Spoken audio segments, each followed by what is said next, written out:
Jamana an bɛ aw fo ka koɲuman d'aw ka don o don timinadiya kosɔn k'an lajɛ Yiri Media sanfɛ walasa k'aw kunnafoniya aw ma ko aw dan sigi dɔgɔkun kibaruw kɛnɛ kan. Bi kibaru kumabaw la i b'a ye k'a fɔ ko Ɲɔnɔ mara la sigidalamɔgɔw ka nisɔngoya jira ka ɲɛsin lakanabaliya warali ma kosɛbɛ u ka sigida la. U ye taama dɔw kɛ, an bɛna ja dɔw ye nin kibaru daminɛ la. I b'a ye fana k'a fɔ ko bangiw tɔgɔ la lafasatɔn dɔ bɛ min bɛ wele ko SINABEF u b'a jira k'a fɔ ko u bɛna funu baara la n'o ye grève ye dɔgɔkun nata in kɔnɔna na. U ka laɲini dɔw bɛ yen nɔ minnu ni olu ma se ka sabati ka seli wɛrɛw bɛna fara olu kan ni o ka kulu garisɛgɛ bi dɔgɔkun kibaruw kɛnɛ kan. Jamana ko dan se ko kura an ka kibaruw kɛnɛ kan a jira k'a fɔ ko Ɲɔnɔ mara la i b'a ye k'a fɔ ko sigida caman bɛ yen nɔ minnu ni jatigɛ walekɛlaw b'a la ka gɛlɛyaba ta ka lase u ma.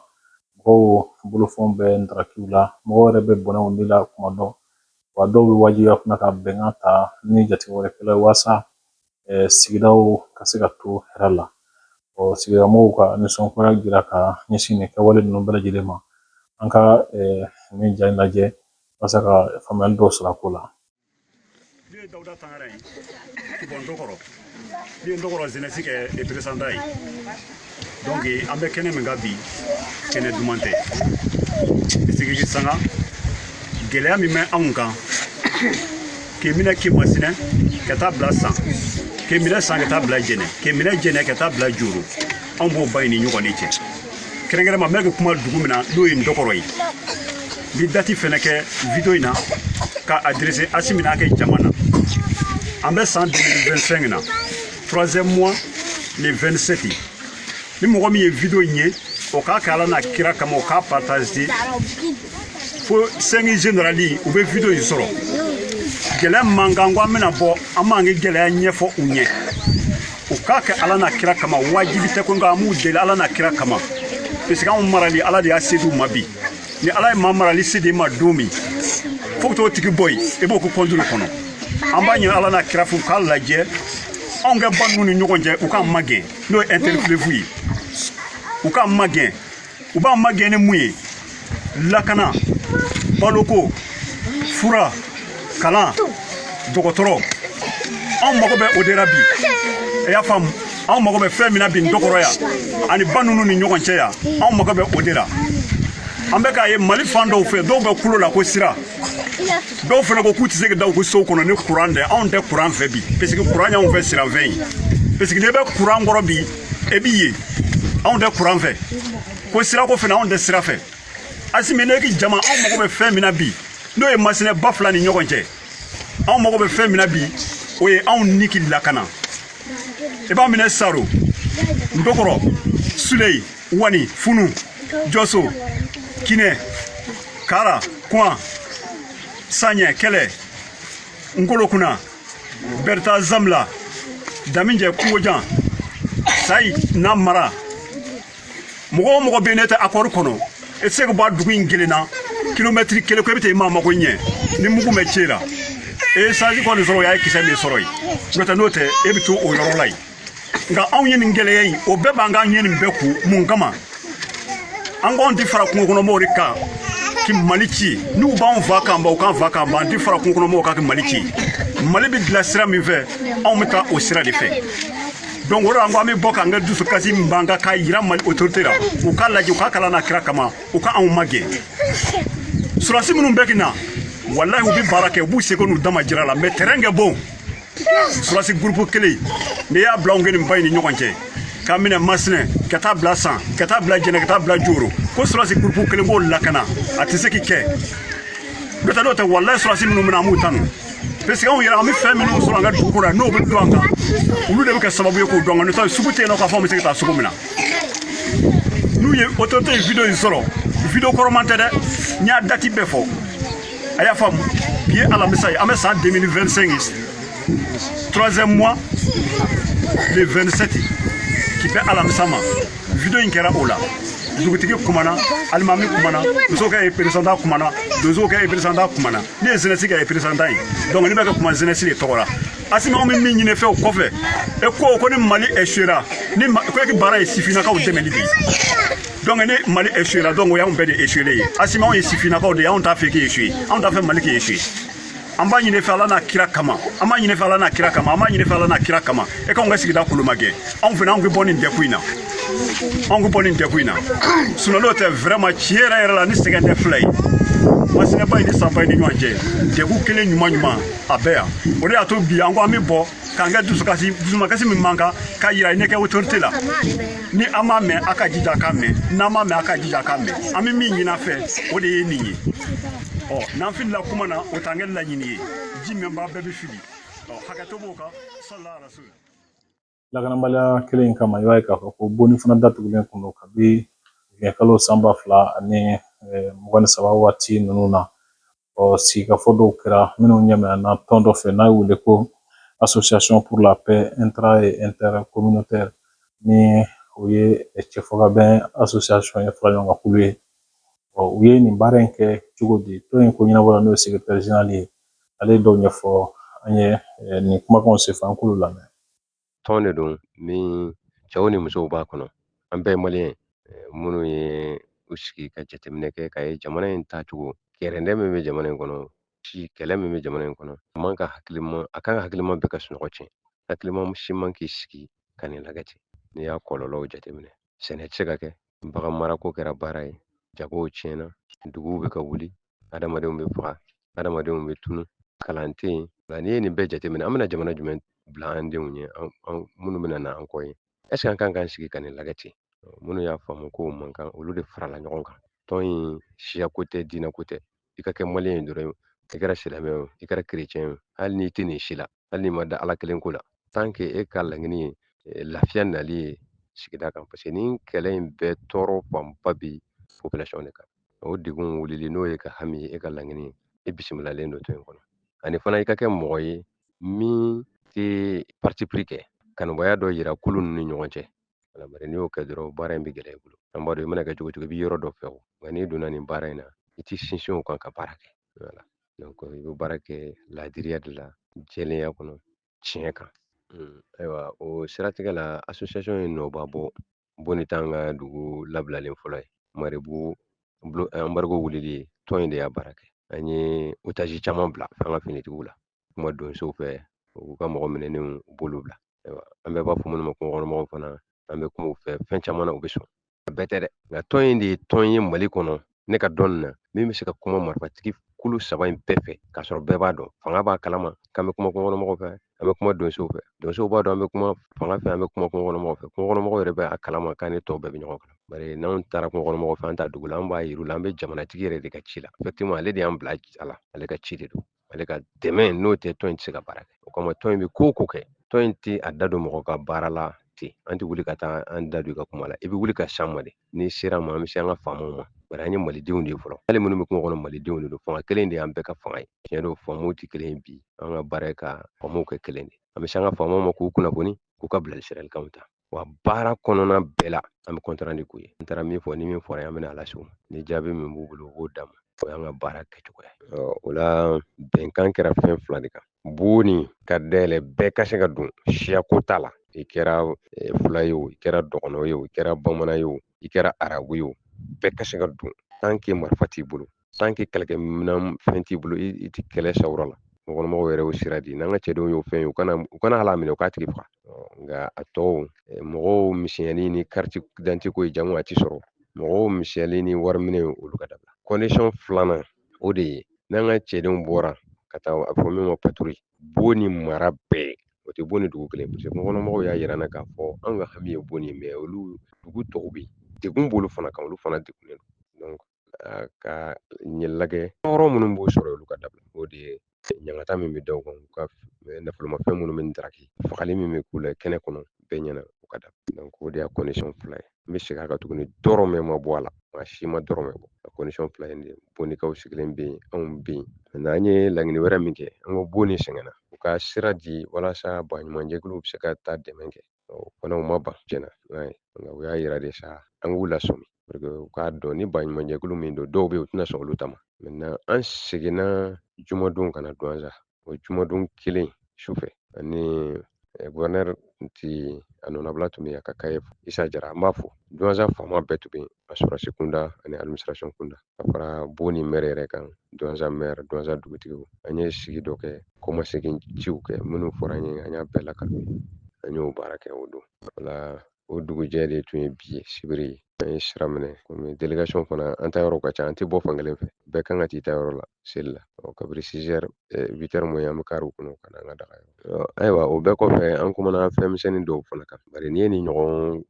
bɛnkan sɔrɔ an ko kan k'a makara kan ka fɛn dɔw kɛ pour que a kana tiɲɛ bari mɔgɔ ye mɔgɔ de ye ni kurun fana dɔrɔn ɲinɛ bɛ don a kɔnɔ a bɛ se ka kɛ sɔrɔsi kunda o bɛ se ka kɛ kungokɔnɔmɔgɔ kunda o bɛ se ka kɛ duguden kunda an ko an bɛna commission dɔ sigi min bɛ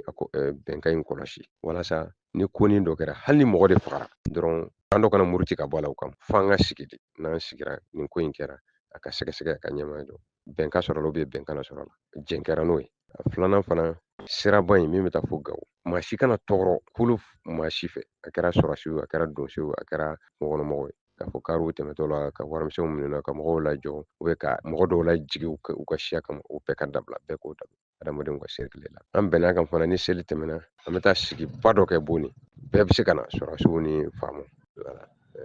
an bɛnn'olu kan gouvernement fana tun y'a yira n na k'a fɔ ni dayɛlɛli kɛra fana tiɲɛ don bɛɛ bɛ se ka don Boni nka komi sigida fantɔ la a bɛ kɛ cogo min an ka o fana f'u ye se ka kɛ waati bɛɛ sufɛla ka bɔ a la donc ka taa sɔgɔma 6 heures ka taa bila wula 18 heures la donc ka bɔ bɛ se ka kɛ fo ni ko gɛlɛn nana i n'a fɔ muso tintɔ banabagatɔ gɛlɛn ninnu olu bɛ se ka jateminɛ n balimaw jɛnna n'o fana i ko bɛnkan in blocus in wulilen bɛ se ka nafa jumɛn se Boni ma o kɔni hakili la bɛɛ b'o ye dugu min datugulen don a dɔgɔyalenba ye kalo 22 ye foyi tɛ don foyi tɛ bɔ mɔgɔ tɛ fɛn tɛ Boni malo sangani kilo tun taara 14,000 na o y'a ye n'a yera sukaro kilo 1 tun taara 600 prix bɛɛ montera Boni yɛrɛ maa bɛɛ bɔra nin ko in daminɛ 100 sara la maa 80 bɔra tout lankolon de bɛ o ni diɲɛ tigɛra ka bɔ ɲɔgɔn na n'o y'a sɔrɔ bi an ye kibaruyaw yɛrɛ sɔrɔ mɔgɔw bɛ ka sigi an balimaw ye communiqué kɛ fana o y'a wuli donc o ye lafiya ye dɔ bɔra o bɛ Duwanza i somɔgɔ dɔ bɛ Boni aw tɛ ɲɔgɔn ye yarɔ o ma nɔgɔn dɛ wa Boni yɛrɛ réseau tɛ yen téléphone si tɛ marché Orange tɛ I b'a ye k'a fɔ ko nin sira in labilali bɛna gɛlɛyaba ta ka bɔ Bonikaw kan sabula a bɛna to Gawo sira o taa ni ka segin ka se ka nɔgɔya mɔgɔw ma kosɛbɛ o taa ni ka segin min kun t'a la ka se ka kɛ fan wɛrɛ fɛ i b'a ye k'a fɔ Bamako yan nɔ kibaruya ka koɲɛnabɔ cakɛda min wele ko HAC ale ye wele bila k'a fɔ minnu b'a fɛ ka kibaruya di so kuraw dayɛlɛ n'o ye appel à candidature teleso ni arajosow a ko ma bɛn kibaruya ka fara ɲɔgɔn kan tɔnw ma n'o ye association fɛsɛriw ye o b'a jira k'a fɔ ko u tɛna se ka jɛn ni nin ye i y'a fɔ ka da min kan u ka kumalasila ye ITEL ɲɛmɔgɔ ye n'o ye Mamudu Bokum ye an k'o lamɛn ni kumakanw senfɛ arrêté interministériel kura minnu ta la kasabi minnu b'a kɔnɔ Mali kunnafoni diso tɛ yen min bɛ se k'a sara misaliya la n'a fɔra i ka radio convention banna i bɛ burusi kɔnɔ i ka 6 sara n'o ye non commercial ye walima i ka 12 sara n'o ye commercial ye pour que i ka convention bɛ renouveler an ko Mali kɔnɔ bi yɔrɔ waati bɛ cogo min na a tɛ se ka kɛ walima n'i ye télévision commercial ye i bɛ 30 sara n'i ka convention banna walima i bɛ 15 sara n'i ye non commercial ye n'i ka convention banna walima minnu bɛna radio kura walima télé kura sara u b'o kasabi hakɛ de sara an y'a yira k'a fɔ o tɛ se ka kɛ donc an kɔni ka ɲinifɛn ye min ye u ka nin sɛbɛn kura min u y'a ta u k'a bɔ a la an ka tɛmɛ ni sɛbɛn kɔrɔlen min bi o fana sarali gɛlɛyara ka kɛ ni waati cogoya yɛrɛ ye fo anw yɛrɛ ye moratoire ɲini hakɛ fɛ u sɔnn'a ma k'an k'a dɔ dɔɔni sara parce que gɛlɛya bi yen lakanabaliya bi yen kuran ti yen fɛn bɛɛ nana fara ɲɔgɔn kan k'a bɛɛ ɲagami donc an k'a sara dɔ dɔɔni n'an b'o hukumu kan n'aw ye dɔ wɛrɛ fara o kasabi sarataw kan n ma d'a la n'aw bɛ ni arajow ni telew ni presse en ligne n ma d'a la n'u sudonni ta u kɔnɔ donc o de kama an ka ɲinifɛn ye kelen dɔrɔn de sɛbɛnfura kura min t'a la a lawaleyali a ka gɛlɛn fɔ an bɛ se k'a fɔ a tɛ se ka kɛ yɛrɛ Mali kɔnɔ parce que kunnafoni diso tɛ yen Mali kɔnɔ yan min bɛ se k'a sara ko an bɛ waati min na i ko sisan donc an y'o dɔrɔn de ɲini u ka o sɛbɛn kura ninnu arrêté interministériel kura ninnu u k'a bɔ yen sinon n'o min ye appel à candidature ye n'a bɔra yen n'u ye appel kɛ ni sɛbɛn kɔrɔ minnu kun bɛ yen ni baasi t'o la maaw mago b'a la pour que k'a dayɛlɛ donc o de ye anw kɔni ka laɲini ye parce que jamana in mago ti ɲɔgɔn sama la bi an bɛ waati min na i ko sisan jamana in mago ti tension wɛrɛ la surtout tension min bi kunnafonidilaw ni jamana yɛrɛ ɲɛmaaw ni ɲɔgɔn cɛ an bɛ se k'a fɔ jamana yɛrɛ ni hakili ni ɲɔgɔn cɛ donc o tension ni nafa foyi t'a la bi an bɛ waati min na an ka ɲinifɛn ye kelen dɔrɔn de u ka nin arrêté kura minnu u y'a ta nin an ka ma sɔn min ma nin u k'a ta ka bɔ an kunna ka waati cogoya lajɛ yaasa an b'a lajɛ bɛɛ bɛ se ka baara kɛ cogo min na jamana o kɔfɛ Sinabefu ni ale ye banque baarakɛlaw ka lafasa tɔn dɔ ye olu y'a jira k'a fɔ ko laɲini 15 de bɛ u bolo ko ni o laɲini 15 ma sabati ko nin kalo tile 17 k'u bɛna baarabila daminɛ wa ko ni laɲini ma sabati a bɛ se ka mɔnɔbɔ ka segin ka kura kalo in tile 22 i b'a ye u y'a fɔ datigɛli sɛbɛnnen kɔnɔ min ye préavis de grève ye u ka ɲɛmaaba dankan fɔlɔ ye Abdulaye Keyita ye ale ye min fɔ an ye u ka laɲini kumaba la ka ɲɛsin kɛrɛnkɛrɛnnena u baarakɛɲɔgɔn minnu minɛnen don Ecobank la an k'o lamɛn ni jaw senfɛ. EDM ye marché dɔ de kɛ ani société dɔ ni ɲɔgɔn cɛ n'o ye indien ka société ye o marché in kɔnɔ a fɔra ko ka mini centrale hydroélectrique dɔ jɔ Djéné n'a kun jɔra réseau kan ka tila ka cari ka courant lase dugu 22 ɲɔgɔnna ma Djéné n'a lamini u y'a contrat di indien de ma maintenant contrat kɔnɔ indien ninnu kun kan ka na ni garantie dɔ ye garantie mun b'a fɔ bon an bɛna wari min di aw ma comme avance n'aw ma se ka marché exécuter société min y'aw garantie o bɛ EDM rembourser o garantie de dili sira fɛ indien ninnu taara k'u ka banque dɔ bɛ yen ko Acrimen Bank o ye garantie sɛbɛn ci k'a bila ka na sira dɔ fɛ n'an b'a fɔ a ma SWIFT k'a ci Ecobank Tanzanie Ecobank Tanzanie fɛnɛ y'a ci Ecobank Mali ma ko k'a lase EDM ma an baarakɛɲɔgɔn 2 minnu bɛ yen n'o ye Biram Diop ni Alassane Touré olu ye sɛbɛn kɛ ka nin papier ta machine na k'a ci EDM ma k'a fɔ bon an kɔni ye sɛbɛn sɔrɔ ko k'a lase aw ma mais sɛbɛn in kɔnɔ ko a n'a bɛ fɛn min kun kan a t'an engagé bi an sen t'a la an bolo t'a la ni ko bɔra a la anw ta kɛra dɔrɔn k'a lase aw ma ye donc ala y'a kɛ ko marché ko baara yɛrɛ ma daminɛ wari bɔra ka se fo miliyari 5 ɲɔgɔnna ma baara ma daminɛ alors que jɛkulu dɔ sigilen don EDM yɛrɛ fɛ pour que ka nin ko in kɔlɔsi ka taa terrain kan k'a lajɛ depuis dɔrɔmɛ 1 bɛ bɔ don min na est ce que a dɔrɔmɛ 1 donna a da fɛ ka to ka compte rendu layɛlɛ mais baara ma kɛ fo san 2 ni dɔɔni san 2 kɔfɛ u wulila ka na k'a fɔ ko baara ma kɛ donc u ye plainte kɛ juge fɛnɛ Ecobank baarakɛlaw wele u ɲininka u dalakan na ko nana sira min fɛ u y'a ɲɛfɔ olu ye baara kɛ cogoya min na banki sariya b'a fɔ cogoya min na u ye baara kɛ ten de mais o kuma ninnu ma juge bɔ a ko ale b'u bɛɛ datugu k'u don wo la donc kabini marisi kalo tile 7 u bɛ wo la wulikajɔ sugu bɛɛ kɛra a kun fɔra non k'u bɛ lamɛn dɔrɔn après u bɛ segin ka n'u ka baara la ni juge mago bɛ s'u ma a b'u wele ka na mais o de nana kɛ datuguni ye an ye wulikajɔw daminɛ Ecobank baarakɛlaw ye waati damadɔ kɛ u bɛ bɔ k'u jɔ u ka baarayɔrɔ da la u ka nisɔngoya yira a kɛra an kɔnɔ k'o tun bɛna kɛ sababu ye nɔgɔya ka don a la olu ma lamɛn an yɛrɛ mun ye banki baarakɛlaw ye an bɛɛ farala ɲɔgɔn kan k'a fɔ a tɛna da Ecobank dɔrɔn ma an fana bɛ 2 heures de sitting kɛ banki bɛɛ o fana kɛra taama bɔ sisi ma bɔ mais an bɛ yɔrɔ min na fo bi juge m'u lamɛn halisa sur le fond pour que ka se ka liberté d'u ma donc an ko vraiment o wale min filɛ nin ye an tɛ se ka jɛn n'o ye n'i minɛna k'i ye kojugu kɛ o bɛ faamu an Sinabefu y'o de fɔ mɔgɔ caman bɛ yen minnu ye syndicalistes yɛrɛ u ye tiɲɛni kɛ an de ko baara yɔrɔ ma ko k'u gɛn donc an tɛ se ka tiɲɛnikɛla kɔkɔrɔ don cogoya si la an ko an ka baarakɛla ninnu u ma sariya sɔsɔ banki tagabolo foyi la non seulement banki sariya minnu bɛ banki yɛrɛ kɔnɔ n'o ye procédure ye olu dafara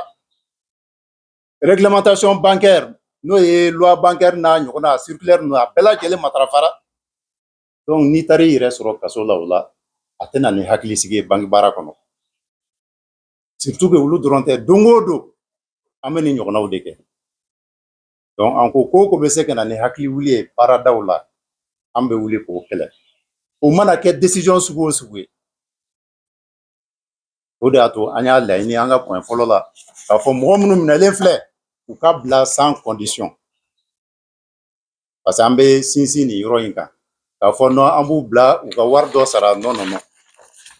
n'u ye wari sara c'est comme u nɔ b'a la bin kɛlen don an kan wa an ka jamana sariya yɛrɛ de b'o fɔ dɛ ni bin kɛr'i kan i bɛ wuli k'i défend an ta o de ye ni mɔgɔ ma s'an ma an tɛ se mɔgɔ ma mais n'i sera an ma an b'a yɛrɛ la k'a fɔ an fana bɛ yen a ye sabali i tɛ se ka dɔ lasigi dugumɛnɛ woda la ka tila k'i tintin kan k'a ka sabali o tɛ se ka kɛ o a tigi b'a essayer ka bɔ yen cogoya bɛɛ la parce que mun b'a kan ale yɛrɛ de b'a dɔn donc jamana n'a bɛ jɔ a bɛ jɔ sariya de kɔnɔ mɔgɔ si tɛ sariya sanfɛ banquier tɛ sariya sanfɛ magistrat tɛ sariya sanfɛ bɛɛ lajɛlen dama ka kan sariya la ni kiiri bɛ tigɛ kiiri kan ka tigɛ ni jamanadenw ka laɲini de mais an ɲɛ b'a la mɔgɔ caman bɛ yen bi magistrature kɔnɔ minnu bɛ k'o sira in bila sɛgɛlɛ y'a fɔ magistrat ɲuman caman bɛ yen la preuve caman y'a fɔ an ye k'a fɔ u ka dɛmɛ b'an yɔrɔ an bɛ nin wuli ka jɔ min na parce que olu yɛrɛ bɛ ka kɛlɛ kɛ magistrature kɔnɔ pour que tigɛtɔli minnu b'a cɛma olu ka tɔmɔ ka bɔ yen donc an fana b'o kɛlɛ de la minnu bɛ yen bi ka magistrature tɔgɔ tiɲɛ ka gɛlɛya lase jamana kɔnɔ il faut que an ka wuli k'an jɔ olu ka taa ka bɔ yen parce que n'u ma bɔ yen an bɛ basigi min nɔfɛ jamana kɔnɔ a tɛ sɔrɔ dɛ ministre de la justice bɔra k'a fɔ ko n'i ye mali ta bi ko mɔgɔ 70 in kɔ k'o dalen don magistrature la mali justice tagabolo la an b'a fɔ a ka sɛgɛsɛgɛli in kɛ ka ɲɛ kosɛbɛ a ka sɛgɛsɛgɛli in kɛ ka ɲɛ ni mɔgɔ min siranna o bɛ se k'a fɔ an dalen don a la mais u yɛrɛ kɔnɔ tigitigiw ni ala cɛ la u b'a dɔn k'a fɔ o tɛ tiɲɛ o kɔfɛ Seydina Usumani Ture ale ye kibaruya ye bɔlɔlɔsiraw kan n'o wele ko activiste a minɛna ka sababu kɛ ko a ye kumakan dɔw fɔ minnu ye dankari kɛ faso ka kundennaw la ani ka nɛniniw kɛ kibaruya siraw fɛ u y'a ka kirikow boloda dɔgɔkun kɔnɔna na jalakira ka ni san 1 kaso de ka kan a ka sɔrɔnadɔma n'o ye avocat ye o ye Abdramane Kanute ale ye min fɔ an ye kumakanw senfɛ an k'olu lamɛn. Seydina Usumani Ture a ka affaire a kuma fɔra depuis mars kalo tile 17 a ka affaire a kuma fɔra o don tribunal y'a bila a jaabi la bi avril kalo tile 3 donc tribunal y'a ka jaabi di o jaabi kɛra ko u y'a condamné kalo 12 kaso voilà a y'a kaso bɛɛ kɛ a condamné na o de la ani 30,000 amende ani 100,000 o ye dommage intérêt o de kɛra tribunal ka décision ye exactement. Seydina Ture kun nɔ minɛlen don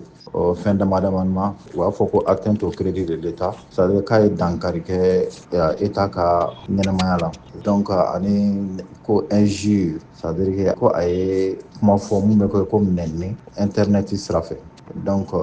procureur kun y'a nɔ minɛ o de la tribunal y'a condamné o de la o kɔrɔ ko procureur y'a nɔ minɛ mun na tribunal sɔnna procureur ka kuma ma ani procureur ye fɛn minnu fɔ donc tribunal y'a condamné o la donc an bɛ se ka mun fɔ pour le moment o y'o de ye. An bɛ kibaruyaw kun cɛ ni dusuma kasa kibaruya in ye ka jira k'a fɔ ko dɔnkilidalaba dɔ somayɛlɛmana dɔgɔkun kɔnɔ ni u ye Amadu Bagayoko ye ni a furumuso kun bɛ baara caman kɛ ɲɔgɔn fɛ n'o ye Mariam Dunbiya ye o dɔnnen kun don kosɛbɛ ni Amadu ni Mariam ye i b'a ye k'a fɔ farigan de kɛra a ka fatuli sababu jɔnjɔn ye Bamakɔ yan nɔ a suturaliw fana kɛra ni ye mɔgɔ ye min ni dɔnkilidalaba kun don wa a yɛrɛ fana bɛ mɔgɔw ladi kosɛbɛ i b'a ye fana k'a fɔ ko lujuratɔw kun don nka u n'a ta bɛɛ a kɔni ye jɔyɔrɔ fi kosɛbɛ Mali seko ni dɔnko yakubali la diɲɛ fan bɛɛ lajɛlen fɛ an ka nin seerew lamɛn minnu ye Adama Tarawele ale ye FEDAMA Mali dɔnkilidalaw ka ɲɛmɔgɔba ani Ami Koyita ale ye dɔnkilidalaba fana ye an k'olu ka seerew lamɛn maa kofɔlen kan.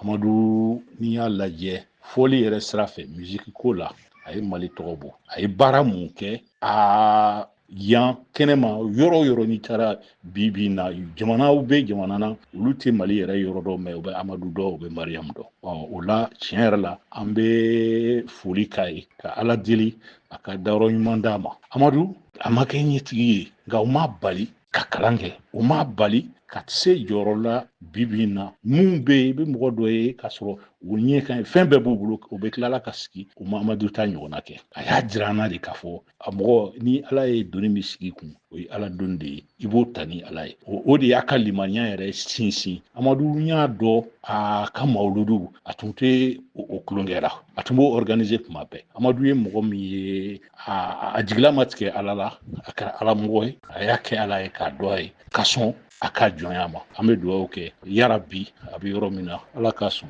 dayɔrɔ suma n ka kuma fɔlɔ ye min ye fɔlɔ n bɛ Ala fo ka n bangebagaw fo ka barika da an jatigiw ye n bɛ bɛɛ lajɛlen fo Mali cɛ ni Mali muso n bɛ bɛɛ fo ka barika da bɛɛ ye n'i ye ɲininka Amadu ka ko la n bɛ se ka dɔɔnin fɔ ne ni Amadu ye fɛn caman kɛ ɲɔgɔn fɛ Lagos an ye festival min kɛ ani Amadu tun b'a la a n'a muso Mariam donc an ye jeu caman kɛ ɲɔgɔn fɛ Faransi ninnu an y'u bɛɛ kɛ ɲɔgɔn fɛ an ye yɔrɔ caman kɛ Amadu kɔni a ka foyi tɛ se mɔgɔ ma Mariam fana bɔ cogo la bonya ni karama de b'a ni ɲɔgɔn cɛ Amadu ka ɲi cogo min na muso in yɛrɛ fana ka ɲi ten muso in yɛrɛ vraiment a ye ne yɛrɛ kanu kosɛbɛ a ye a bɛɛ lajɛlen kanu artiste ka juru si t'a la donc saya kɔni saya ye wajibi ye n'a wagati sera mɔgɔ jari ye cogo cogo tɛ se ka bali an bɛ foli fɔlɔfɔlɔ c'est pour cela n y'o se an da masa in ma donc Amadu kɔni a ye place bila a ye kɛnɛ bila wallahi a ye kɛnɛ bila a tun bɛ baara min na baara in ka d'a ye baara in ka d'a ye a y'a kɛ ka se a dan na ka kɛ nimisi wasa ye donc an bɛ dugawu de kɛ Amadu somɔgɔw Ala ka hinɛ Amadu la Ala ka yafa k'ale silamɛfuru bɛɛ lajɛlen ye artiste bɛɛ fɛn fɛn taara kunun ani bi kɔrɔlenw ni kura n bɛ dugawu kɛ bɛɛ lajɛlen de o ye ne ka kuma ye donc Ala ka seli caman yira an na Ala ka seli caman yira an na an ka jamana fana Ala k'a ɲɛma jɔ yarabi Ala k'an ka jamana k'an sago ye Ala k'an ka jamana k'an sago ye an bɛ dugawu de kɛ ko Ala ka hinɛ Amadu Bagayogo la ni ne bɛ dan sigi an ka dɔgɔkun kɛyɔrɔw la kibaruw farala ɲɔgɔn kan jɛ ka baara don Andre Traore Michel Kulibali ani fo ka taa se Emmanuel Jarama aw ni ce Ala ka waati wɛrɛ yira an na aw kana ɲinɛ ka abonné an ka page kan ani ka aimer ni ka partager Ala ka waati wɛrɛ yira an na